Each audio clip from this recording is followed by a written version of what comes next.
You've lost touch with who you are, the core of your being. You're on social media too much. You're listening to what other people are telling you. You gotta listen to yourself. You gotta cut all that shit out. You have to look at the things that you love and the things that you hate. So what you don't like is very instructive to you, right? You're looking at things that are very powerful inside of you, that are emotional. They're not intellectual. They're feelings, they're emotions. They're visceral things that you connect to.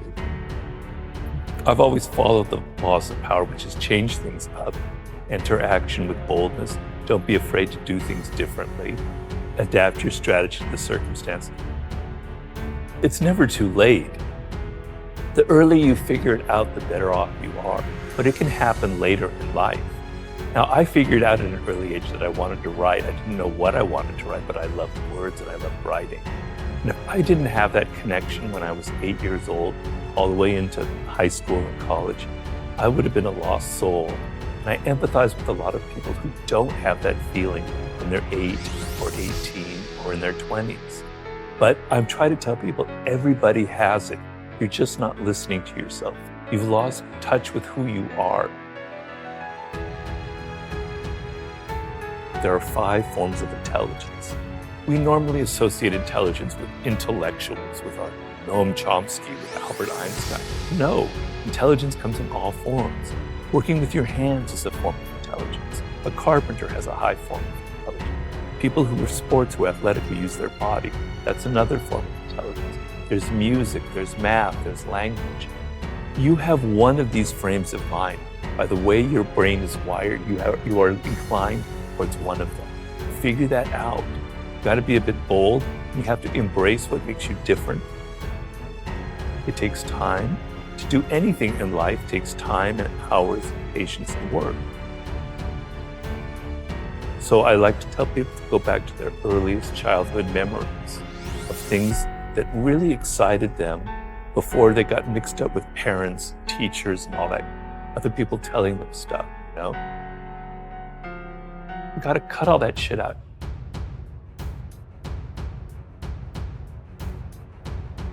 You know, I was frustrated, I was depressed. I even have to admit I had moments that were slightly suicidal because I knew deep down that I could do something.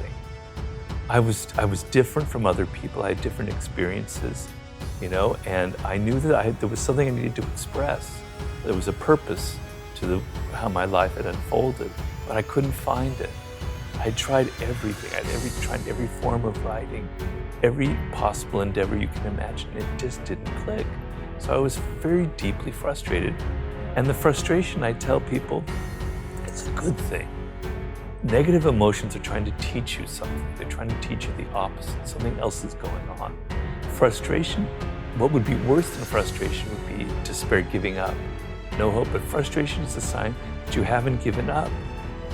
You know you can do something, but you haven't figured it out. So when you have those kind of feelings, look at them and there's something positive in that. So I knew that there was something I was meant to do. I just couldn't figure it out when.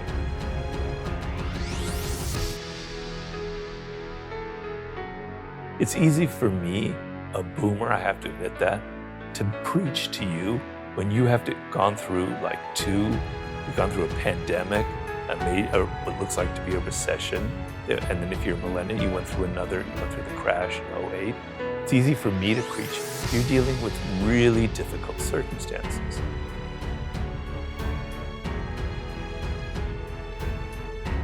So a lot of people are rethinking their lives. They don't want to work at crap jobs just to get by. And I applaud that 100%, right? That's great.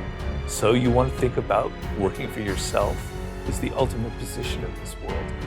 And even though times are difficult, even though it may seem like just a dream, there's so much potential out there for entrepreneurial spirit, for creating your own startup, for creating your own podcast, for going your own path in life. You don't have to follow other people.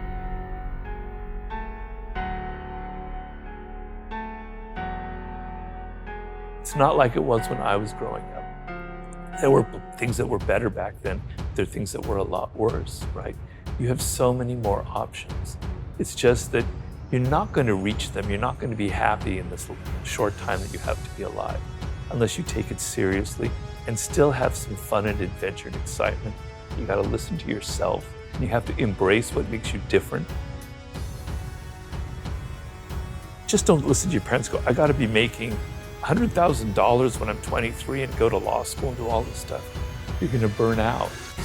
So kind of understand I guess the main thing I would say is know who you are, know what you're, deep down your core, what you love, what you hate, and what you were destined to create in this world.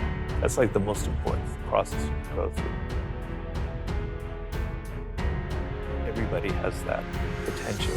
But I know it doesn't come easy. It's a process and you have to be patient, but you have to put in the work.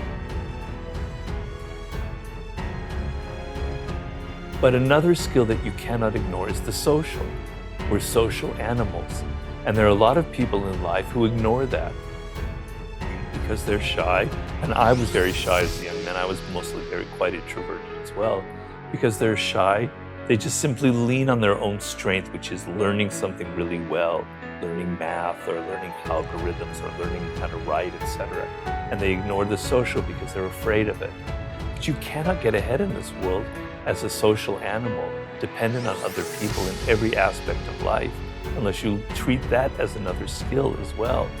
So yes, the process of looking inward is absolutely essential, but you cannot disconnect yourself from your teachers, your mentors, your colleagues.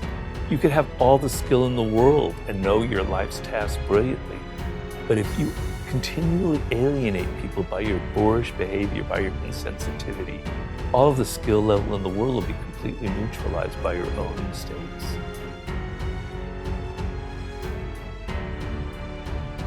I didn't listen to other people.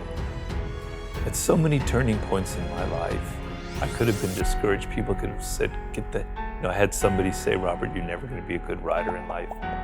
You need to go to business school, etc. My parents tried to funnel me this way or that way. I was stubborn and I was rebellious and I did my own thing.